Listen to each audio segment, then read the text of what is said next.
যশোরের জিকরগাছা উপজেলার হাজিরবাগ ইউনিয়নে মাটিকুমড়া গ্রামে সাহেব আলী নামের এক ইজি বাইক চালকের লাশ উদ্ধার করেছে পুলিশ। সাহেব আলী ওই গ্রামের মৃত আব্দুল ওহাব গাজীর ছেলে।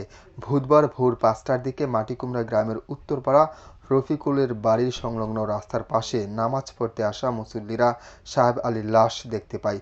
সরেজমিনে জানা যায়, সাহেব আলী দীর্ঘ 10 থেকে 15 বছর এলাকার বাইরে ছিল।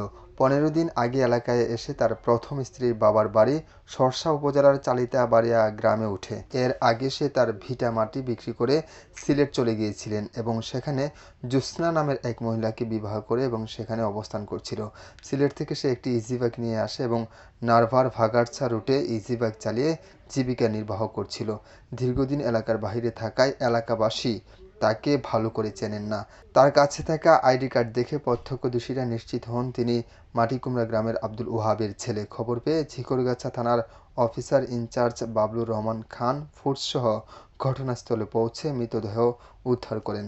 ঝিকরগাছা থানার অফিসার ইনচার্জ বাবলুর রহমান খান বলেন, পুলিশ ঘটনাস্থল অবগত করে ঘটনাস্থলে পৌঁছে ঘটনা অনুসন্ধানসহ লাশের প্রতিবেদন প্রস্তুত করেছে। লাশ ময়নাতদন্তের জন্য যশোর সদর হাসপাতালে পাঠানো হয়েছে। এ সংক্রান্ত আইনগত ব্যবস্থা প্রক্রিয়াধীন রয়েছে। আমিরুল ইসলাম জীবন, আমার বার্তা, যশোর।